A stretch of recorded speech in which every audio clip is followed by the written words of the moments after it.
متی کی انجیل اس کا 8 باب۔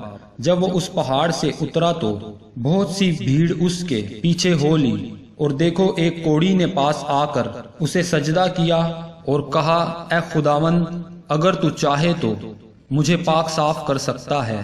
اس نے ہاتھ بڑھا کر اسے چھوا اور کہا، میں چاہتا ہوں تو پاک صاف ہو جا۔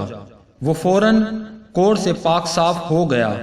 یسوع نے اس سے کہا، خبردار کسی سے نہ کہنا، بلکہ جا کر اپنے تئیں کاہن کو دکھا، اور جو نذر موسیٰ نے مقرر کی ہے اسے گزران، تاکہ ان کے لیے گواہی ہو۔ اور جب وہ کفر نحوم میں داخل ہوا تو ایک صوبے دار اس کے پاس آیا اور اس کی منت کر کے کہا، اے خداوند، میرا خادم فالج کا مارا گھر میں پڑا ہے اور نہایت تکلیف میں ہے۔ اس نے اس سے کہا، میں آ کر اس کو شفا دوں گا۔ صوبے دار نے جواب میں کہا، اے خداوند، میں اس لائق نہیں کہ تو میری چھت کے نیچے آئے، بلکہ صرف زبان سے کہہ دے تو میرا خادم شفا پا جائے گا، کیونکہ میں بھی دوسروں کے اختیار میں ہوں اور سپاہی میرے ماتحت ہیں۔ اور جب ایک سے کہتا ہوں کہ تو جا تو وہ جاتا ہے، اور دوسرے سے کہ آ تو وہ آتا ہے، اور اپنے نوکر سے کہ یہ کر تو وہ کرتا ہے۔ یسوع نے یہ سن کر تعجب کیا اور پیچھے آنے والوں سے کہا، میں تم سے سچ کہتا ہوں کہ میں نے اسرائیل میں بھی ایسا ایمان نہیں پایا۔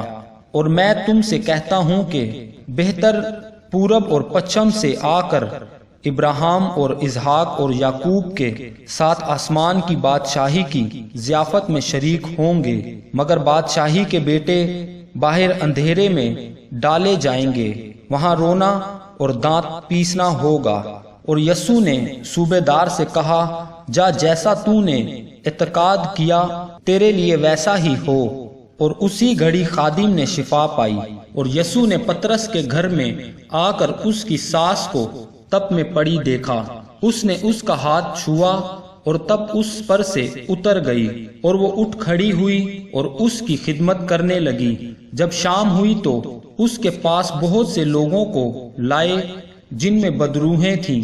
اس نے روحوں کو زبان ہی سے کہہ کر نکال دیا اور سب بیماروں کو اچھا کر دیا، تاکہ جو یسایہ نبی کی معرفت کہا گیا تھا وہ پورا ہو کہ اس نے آپ ہماری کمزوریاں لے لیں اور بیماریاں اٹھا لیں۔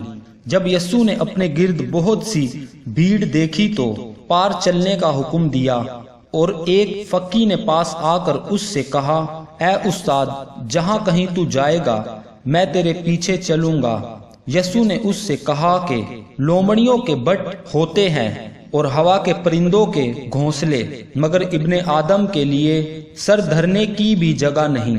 ایک اور شاگرد نے اس سے کہا، اے خداوند، مجھے اجازت دے کہ پہلے جا کر اپنے باپ کو دفن کروں۔ یسوع نے اس سے کہا، تو میرے پیچھے چل اور مردوں کو اپنے مردے دفن کرنے دے۔ جب وہ کشتی پر چڑھا تو اس کے شاگرد اس کے ساتھ ہو لیے، اور دیکھو جھیل میں ایسا بڑا طوفان آیا کہ کشتی لہروں میں چھپ گئی، مگر وہ سوتا تھا۔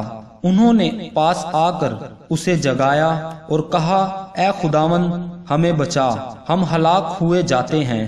اس نے ان سے کہا، اے کم اعتقادو، ڈرتے کیوں ہو؟ تب اس نے اٹھ کر ہوا اور پانی کو ڈانٹا اور بڑا امن ہو گیا۔